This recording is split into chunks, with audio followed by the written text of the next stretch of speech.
Welcome to Book Binge. My name is Donna and this is Sam, and we're here to talk to you about books that we have binged. So Donna, you brought the book today, so what book did you bring with you, and tell me a little bit about it.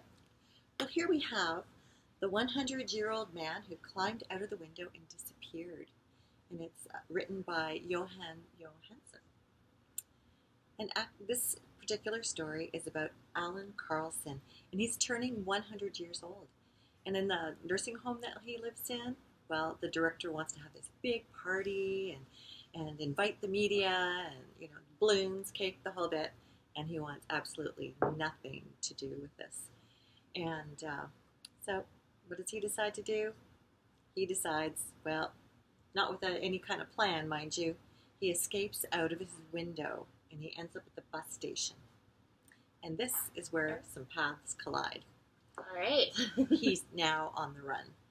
So, as we travel back through Allan's past during this hilarious tale, we have good guys, bad guys, some good luck, and some bad luck. If you've ever watched or read Forrest Gump, it has that same sort of vein to it, in the sense that Johansson, he weaves a tale that goes through different actual events from the past. So you don't have to be a history buff to enjoy any of these antics, but it certainly was hilarious and well worth the read. And yeah, it was one of those ones, once you started, you just kept wanting to read and what's going to happen next. Binge. That's what we're talking about today. Yeah, our binges. And we aren't here at the library for you to access this particular copy, but never fear, this is also available on Hoopla as an ebook as well as an e-audiobook, so you can read it or listen to it.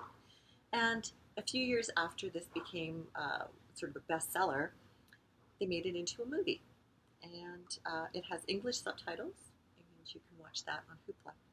There's even a sequel, The Accidental Further Adventures of the 100-Year-Old Man. Just 100 is not like the 101-year-old man.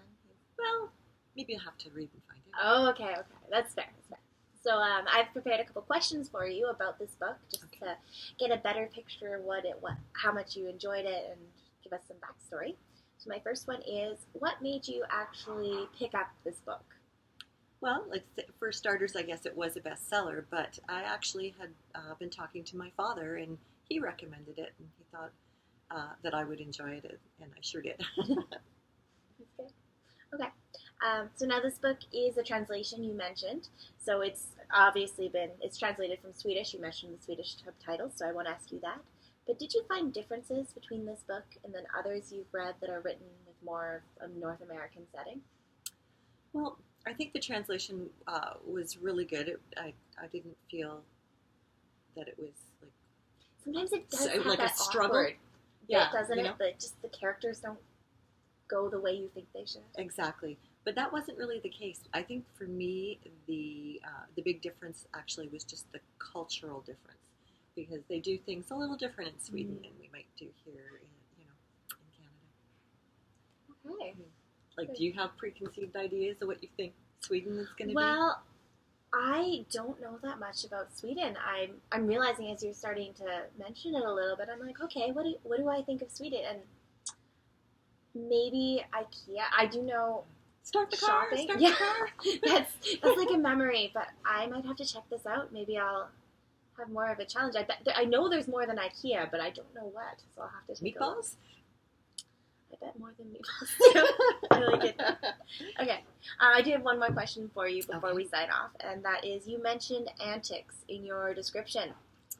Can you give us a taste of some of what Allan gets up to? And well, no spoilers. I'd hate to wreck it for anybody, but I could start out by telling you that he's quite an unusual man. Not because he's 100 years old, but throughout his entire life, he actually had a dynamite company, and which he kept on perfecting, and that sort of plays along during the years. It comes up several times, and like when he's in the Spanish Civil War, or when he's with the Oppenheimer project, he pops up in a whole bunch of different historical events, which is really cool. Yeah. And if you are unfamiliar with certain events, it also is kind of a nice little springboard to make you find out what some of these things were. There you go. Ask a librarian. Mm-hmm. Good try. Okay. Wow. So this is quite the book. Now I just want to pick it up and read it. But maybe I'll steal the e-copy before everybody gets it. Well, maybe you should take this one home and let everybody else. Yeah. The one Hoopla, it is unlimited copies, so I guess they're safe from me to this side. Ooh, excellent. Good to know. Okay.